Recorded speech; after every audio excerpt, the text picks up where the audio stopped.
You're listening to the Decisive Podcast, insights and analysis to empower confident decision-making.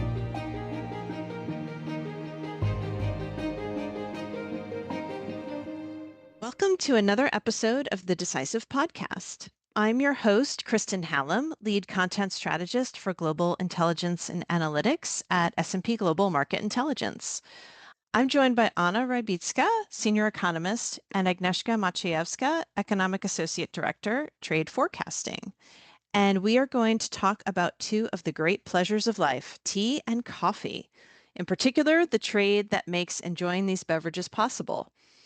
Anna, Agnieszka, welcome back to the podcast. We've renamed it since you were last here, but you're still stuck with me as your host, I'm afraid. Hello, nice to be here again.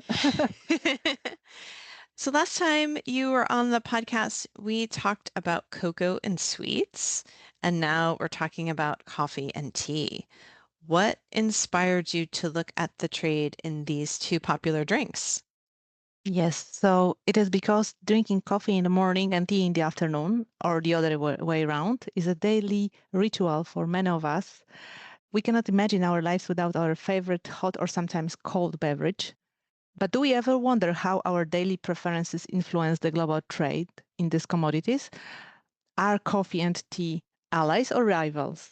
Are the main exporters of coffee similar to the main tea exporters? Is there an overlap in the top consumers and producers of these commodities? And finally, it was interesting for us to determine whether the World Cup, in terms of trade volume, belongs to tea or coffee. And what trade data did you use in your report, Anna? We used both the historical data and forecast data. And in the historical data, we have split the coffee products into raw materials, processed coffee products, substitutes, and derivatives, and finally the final products. Final products are defined as ready-to-consume products. And the main primary coffee products are coffee beans, represented by the coffee not roasted, not decaffeinated code, while the main final product is traditional caffeinated coffee, represented by coffee roasted, not decaffeinated code. We analyzed the top exporters of these primary and final coffee products and compared them with trends in the trade for coffee makers. In case of tea, we split the tea leaves, which are primary product, into types, black and green, in their fermented and non-fermented versions. We also calculated the proportion of tea and coffee exports in the country's overall production to identify the countries with the highest domestic consumption.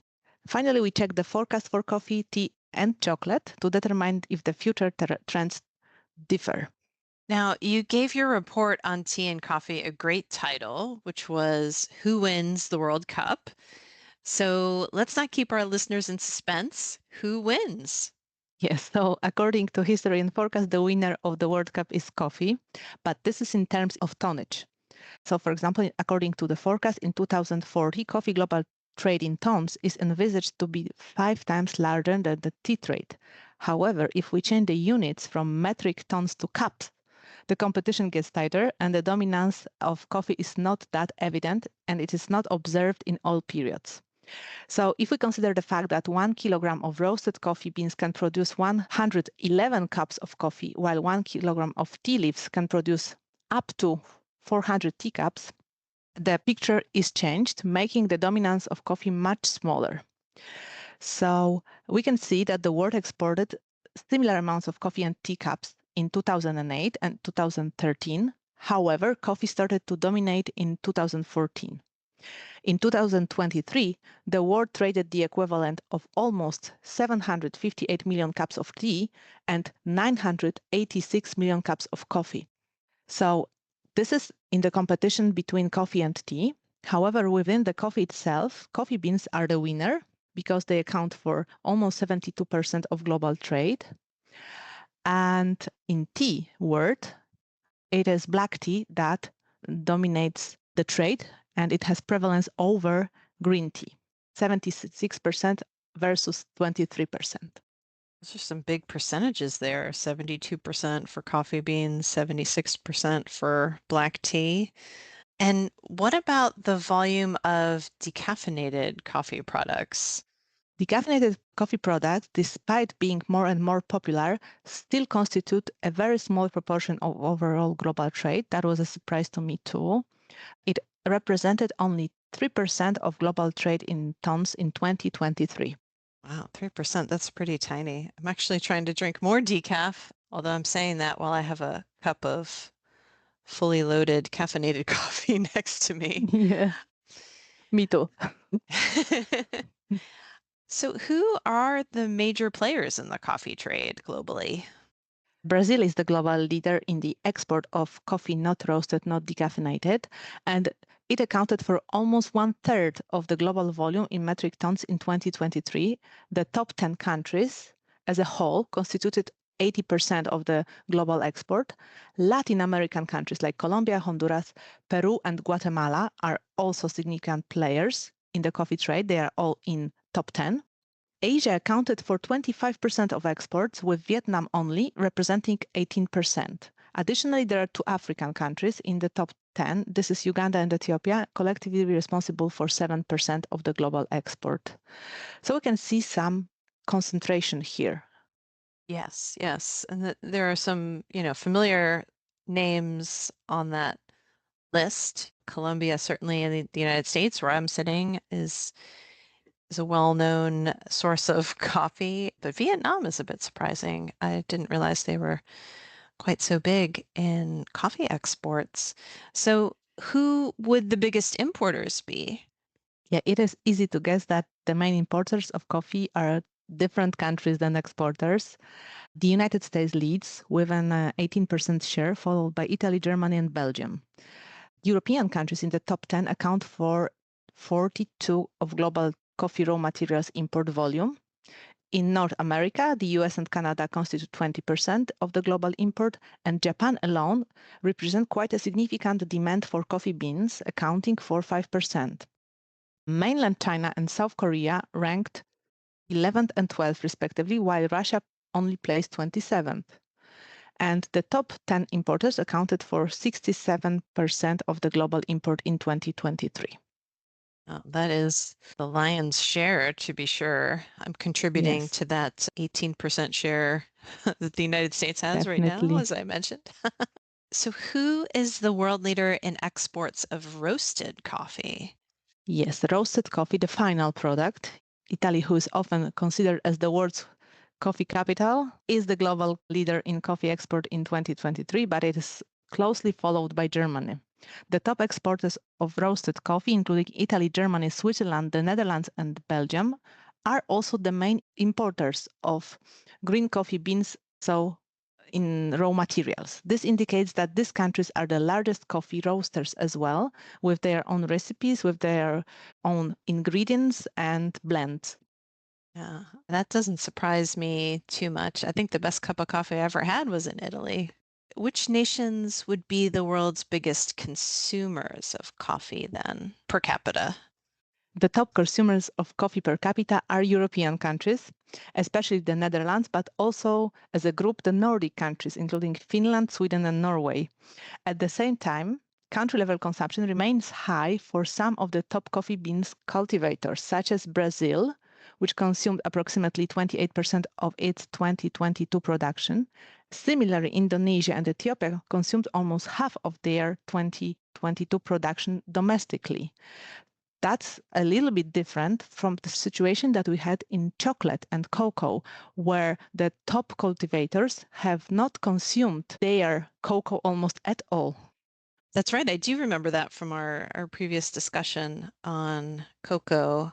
And it is interesting. It kind of makes you wonder if the consumers who are also exporting are maybe they're keeping the best stuff domestically. Who knows? So we've been spending a lot of time talking about coffee, but what about tea? My friends in the UK for sure would be curious about where tea stands right about now. How does it compare to the coffee trade? Yeah, well, coffee dominates in terms of trade volume, but tea is still a leading commodity in some countries. And looking at the differences about the production and internal consumption, Kenya, for example, is the main exporter of tea, and it is contributing to about 23% of total foreign exchange. And it is making almost 2% of Kenya's agricultural GDP. But it seems that tea is not common drink in Kenya. trade data shows that almost all of its production, which is around 500,000 metric tons, is being exported, while there is almost none left for domestic consumption. Contrary, in the mainland China, the most of the production is destined for the national consumption. Of course, mainland China is the unmatched leader in tea production with 3.2 million metric tons produced in 2023, but large majority is consumed in China. Similar situation would be in India. So we have countries that are exporting like a whole lot of tea, not consuming it, and the countries that are producing even more than can be traded, but they are producing it mainly for domestic purposes. Yes. Gives new meaning to the phrase, all the tea in China, I guess. Yeah, exactly. But that's surprising about Kenya. They just export all of their tea. It was totally unexpected, especially then when I was analyzing the data, I found out that for some years the export was bigger actually than the production. It occurred that the stock was left from the prior year and this could be possible, but the numbers really makes an impression. Yeah, I'll say. So, what is our forecast for the tea and coffee trade? Yeah, the forecast says that the combined volume of tea and coffee has been lower in metric tons than cocoa trade alone throughout the history dating back to 2005 and into the future. And in 2040, cocoa global trade is envisaged to reach 18.04 million metric tons, while coffee and tea will amount to 10.73 million metric tons and 2.14 million metric tons, respectively. We also calculated the compound annual growth rate, CAGR, for cocoa during 2023-2040, and it is projected to be the highest for cocoa, 1.38%, followed by coffee, 1.12%, and tea, 0.72%. So, as we said before, the picture changes if we calculate tons into cups. So in 2023, the world traded the equivalent of 758 million cups of tea and 986 million cups of coffee, but the numbers will grow significantly in 2040. It will be 856 million cups of tea and more than 1 trillion cups of coffee. So the difference between coffee and tea in cups is smaller, but the numbers will grow significantly for both. Wow, those are some mind-blowing numbers. So you said it was 758 million cups of tea, was it? Yes, it was for 2023.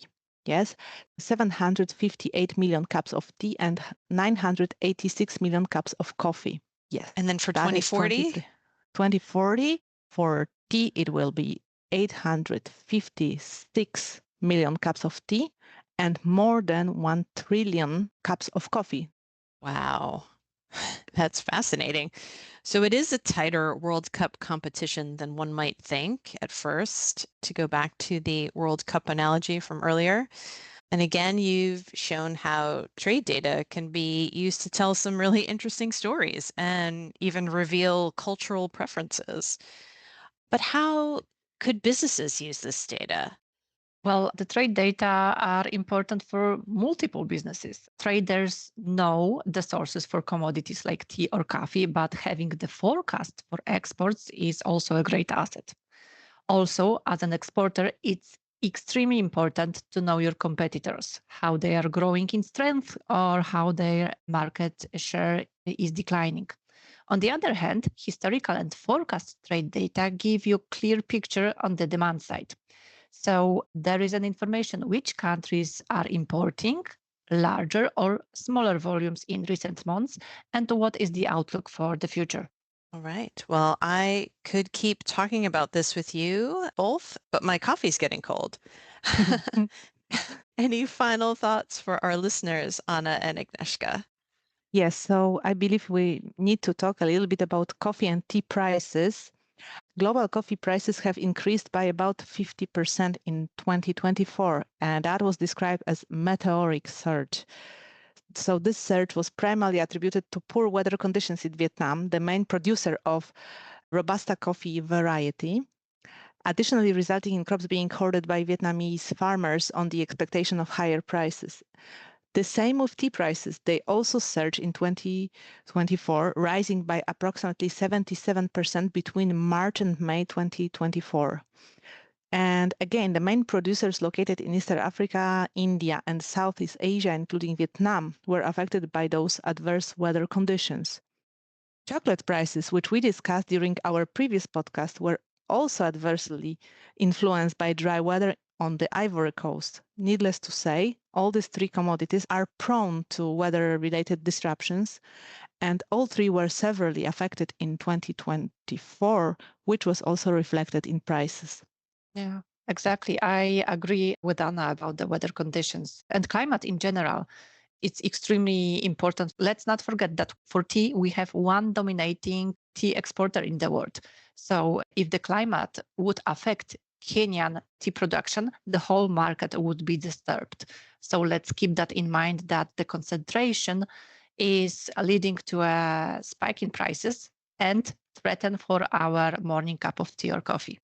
Good point there. Speaking of Kenya, we do have a post on our blog about the floods in Kenya earlier this year. So if anyone is curious as to how weather can impact Kenya, I suggest you give it a look. And all that's left for me to do is to thank you, Anna and Agnieszka, for once again taking the time to share your insights with us on the podcast. I'm not sure how you can top cocoa, tea, and coffee, but I can't wait to see what you research next. Please do keep me posted. And that wraps up this episode of the Decisive Podcast. Until next time. Thank you. Thank you. Bye. Thank you for listening to the Decisive Podcast from S&P Global. Please subscribe and join us for next week's episode. Until then, stay curious and stay informed.